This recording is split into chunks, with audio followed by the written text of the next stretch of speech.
नमस्कार विद्यार्थी मित्रांनो, आपल्या डबल ओ अकॅडमीच्या ई लर्निंग प्लॅटफॉर्मवरती तुम्हा सर्वांचं सहर्ष स्वागत असणार आहे।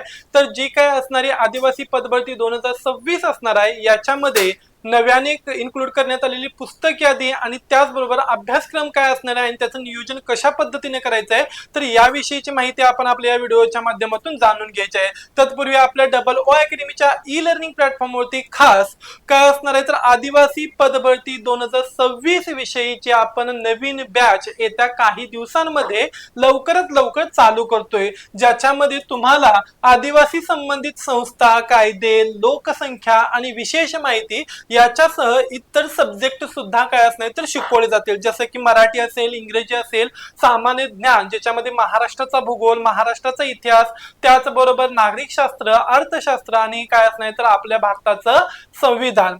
त्याच सोबत हे जे काय असणार आदिवासी संबंधित कायदे वगैरे असणार, योजना वगैरे यांची सुद्धा इन डिटेल स्टडी आपण यामधून करायची असणार आहे। आता ह्या ज्या काही बॅचेस असणार आहेत, हे आपल्याला लाईव्ह आणि रेकॉर्डेड स्वरूपामध्ये अवेलेबल होणार आहेत। शिवाय ज्या काय असणार टेस्ट सिरीज असणार आहेत, ह्या आठवड्यातून आपण 2 ते 3 वेळा टेस्ट सिरीज घेतोय। शिक्षक वृंत हा तुम्हाला तज्ञ आणि अनुभवी असा मोठा शिक्षक वृंत तुम्हाला या ठिकाणी काय झालेला असणार आहे, भेटलेला असणार आहे। ओके, त्याचबरोबर ई बुक्स द्वारे नोट्स तुमच्यापर्यंत सर्क्युलेट केल्या जातील। ओके, चला तर मग ज्यांना कोणाला ही बॅच जॉईनिंग करायची त्यांनी स्क्रीनवरती दिलेल्या नंबरवरती कॉन्टॅक्ट करू शकताय किंवा 8010457760 या नंबरवरती सुद्धा काय करू शकताय, कॉल करू शकताय आणि त्याबाबतची अधिक माहिती मिळवू शकताय। बघा, आता हे जे काय असणारी पदभरती आहे याच्यासाठी पुस्तकांची यादी महत्वाची। पुस्तकांच्या यादीमध्ये बघा कोणकोणते असणार तर सर्वसामान्यतः मराठी, इंग्रजी, सामान्य ज्ञान आणि बौद्धिक चाचणी हे 4 विषय आहेत। चला याच्या परीक्षेविषयी थोडंफार माहिती सांगतो तुम्हाला या ठिकाणी। तर ही जी काही परीक्षा असणार ही सीबीटी म्हणजे कम्प्युटर बेस्ड टेस्ट असणार आहे, म्हणजेच ऑनलाईन पद्धतीनं ही एक्झाम घेतली जाईल, जी की संपूर्ण राज्यभरामध्ये एकाच टप्प्यामध्ये पार पाडली जाईल। ओके, त्याच्यानंतर हे प्रत्येक विषय काय असणार तर 50 गुणांचे असणार आहेत, ज्याच्यामध्ये 200 गुण असणार आहेत। ओके, आणि प्रश्न किती असणार आहेत, 100 असणार आहेत। सराव प्रश्न संचांचा अभ्यास करणं सगळ्यात महत्वाचं ठरतं।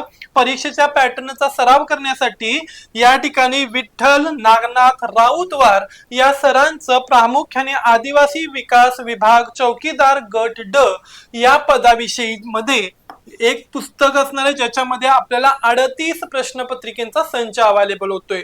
ओके, तर हा 38 प्रश्नपत्रिकेचा संच तुम्ही काय करू शकता, अभ्यासू शकताय। भरपूर प्रश्न काय होतात, रिपीट होत जातात, त्यामुळे त्याचा अभ्यास करणं तुम्हाला क्रमप्राप्त आहे।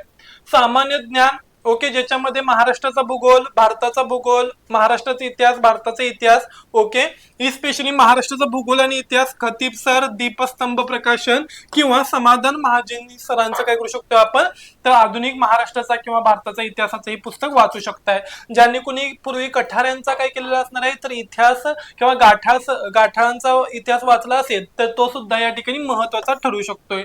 चालू घडामोडी, पृथ्वीराज परदेशी किंवा त्याचबरोबर अभिनव प्रकाशन, पृथ्वी परिक्रमा। ओके, ह्याचं सुद्धा तुम्ही काय करू शकताय तर करंट्स करू शकताय। आदिवासी विकास विभाग विशेष यामध्ये आदिवासी विभागाच्या योजना, ओके, इतिहास आणि आश्रमशाळांसंबंधीची माहिती असणार आहे। मग याबाबत जे काय असणार तांत्रिक माहितीची एक पुरवणी असणार आहे। कुणाची पुरवणी घ्यायची आहे बघा, तर विठ्ठल राऊतवार सर यांची काय घ्यायची तुम्हाला पुरवणी घ्यायची आहे।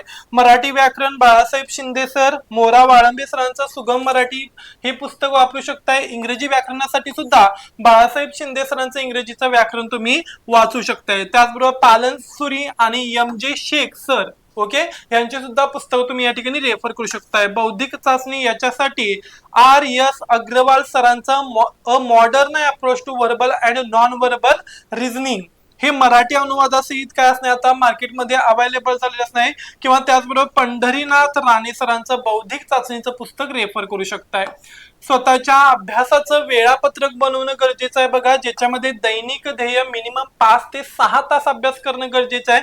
कठीण विषय सकाळच्या प्रहरामध्ये बघा, आपण रात्रीची भरपूर वेळची झोप मिनिमम 7 ते 8 तासाची झोप घेऊन जेव्हा फ्रेश होतो तेव्हा फ्रेश वेळेमध्ये सगळ्यात जो काही अवघड किंवा जड विषय असणार आहे याचा तुम्हाला या ठिकाणी प्रॉपर अभ्यास करणं गरजेचं आहे।